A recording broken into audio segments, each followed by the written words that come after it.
عێراقیەکان گلەیی لە گرانبوونی کەلوپەل و کاڵاکان دەکەن کە بەهۆی بەرزبوونەوەی بەهای دۆلار بەرامبەر دینار دروست بوو.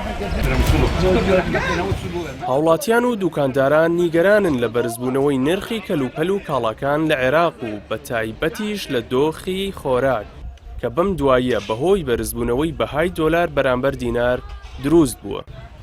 الأسعار بالسوق سببها الأول ارتفاع الدولار بالسوق.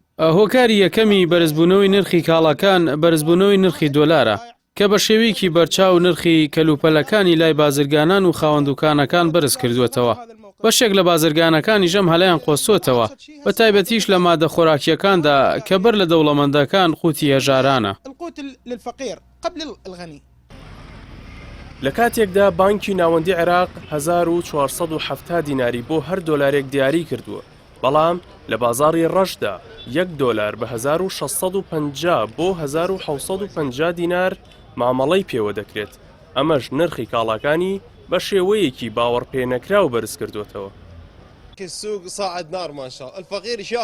نرخی بازار زۆر بەرز بووەتەوە، هەژاران گرفتی زۆریان هەیە، تەنیا دەبێت خوا بەهانایەنەوە بێت.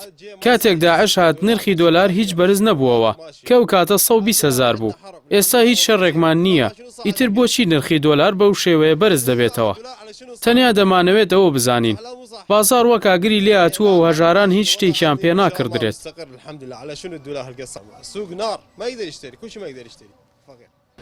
لە ناوەڕاستی مانگی کانونی دووەمەوە نەتوانراوە ڕێگری لە دابەزینی بەهای دینار بەرامبەر دۆلاری ئەمریکی بکرێت، هەرچەندە سەرۆکوەزیرانی عێراق لە 23 کانونی دووەم پارێزگاری بانکی ناوەندی لە پۆستەکەی دوور خستەوە و عەلی عەلاقی لە شوێنەکەی بە وەکالەت دانا.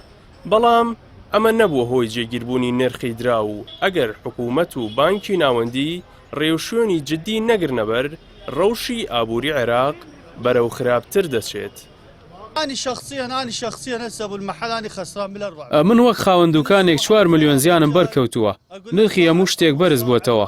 تەنها فەردەیەک نۆک 100,000 دیناری هاتۆتە سەر، جاری یەکەم لە 120,000ەوە دۆلاریان گەیاندە 145,000.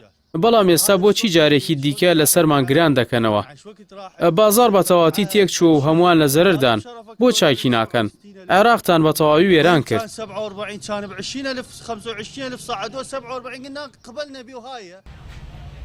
هاوڵاتیانی عێراق باس لەوە دەکەن کە چینە هەژارەکەی کۆمەڵگا لە ئێستادا تەنانەت لە دابینکردنی سادەترین پێداویستیەکانیشدا تووشی ئاستەنگی زۆر دەبن و داوا دەکەن حکوومەت پاڵپشتی خێزانەکەم دەرامەتەکان بکات. بەو پێی لە کاتێکدا نرخی سەرجەم کاڵاکان لە بازاردا بەرز بووەتەوە، بەڵام موچەی فەرمانبەران وەک خۆیەتی.